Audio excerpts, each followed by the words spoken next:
All right, it is Food City Friday, and Chef Julie joins me today, and this is a very special Food City Friday, I think because so. You're bringing out some of your mom's old recipes. Yeah, my mom would have been 81 this weekend, and she was an excellent cook and really passed that heritage on to me, which I've passed on to my children, and now it's getting passed on to my grandchildren, and so I just thought it would be fun to honor her with some summer recipes.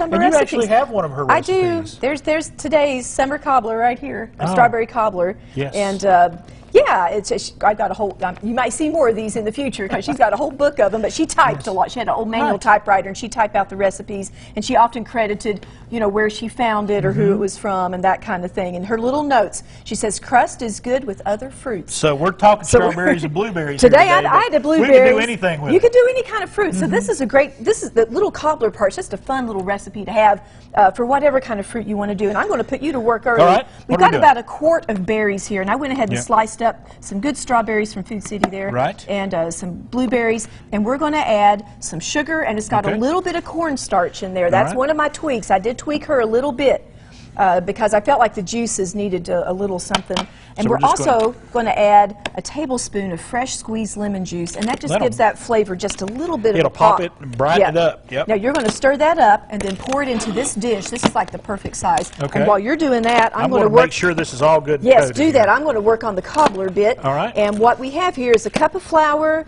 and I've got like a teaspoon of baking powder, a little bit of salt, and I took I think it's a quarter cup of butter that I shredded into here cold. And now I'm just going to kind of cut that in, just like that.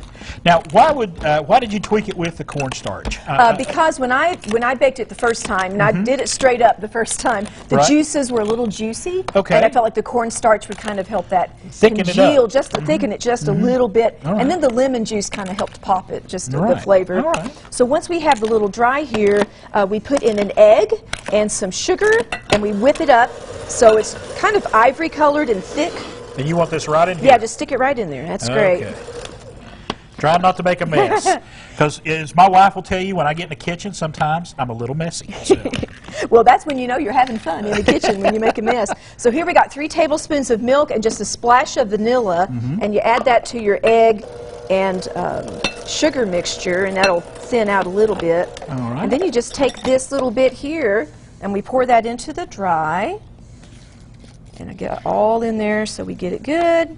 And then we just kind of fold this together. And you don't want to get too crazy about this here. It's okay if it's a little lumpy. You don't want to overmix it. You don't want to overmix it. And that butter, especially doing it this way, there's some little discrete pieces of that butter in there, which I think that helps. Makes like some really, when you get a good bite of that. Exactly, a little flakiness and that stuff. You can see how quick that just comes together. It just really comes together quick. That's it. Yeah. And then we're just going to take that, and you did a good job on your thing. Thank you. And then we'll just kind of spread this over here. And again, don't get too anal about it. Just get it out there. If there's some holes in it, that actually gives a place for the berries to kind of boil and do.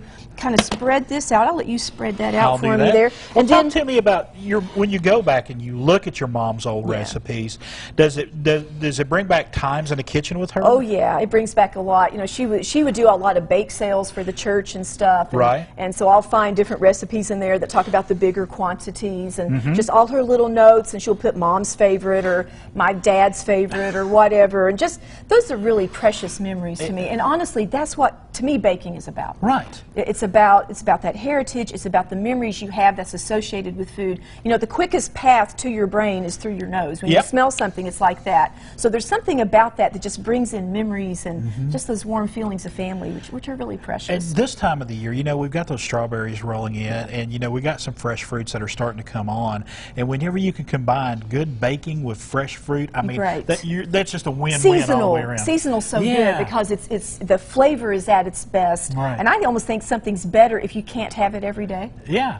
I mean, because you're not going to get fresh strawberries. This is this is the peak time now to do that. But I was going to say, you know, you are so passionate about this. You're taking the love from your mom from there and going here and taking it and putting it here and spreading the love around. That's right. Absolutely. And you're passionate about this. I am passionate about it because, I don't know, I guess it's just something that was passed on to me, but it's just kind of hard to explain, yeah. I guess, but it's just such a part of who I am. Right. And I know there's something special about making memories.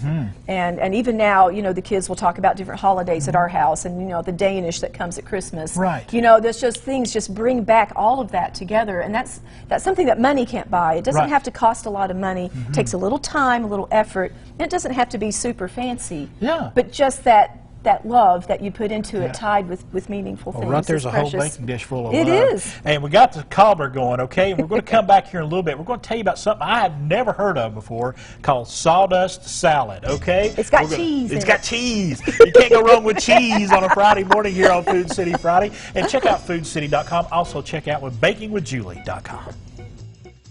The preceding portion of Daytime Tri-Cities was sponsored by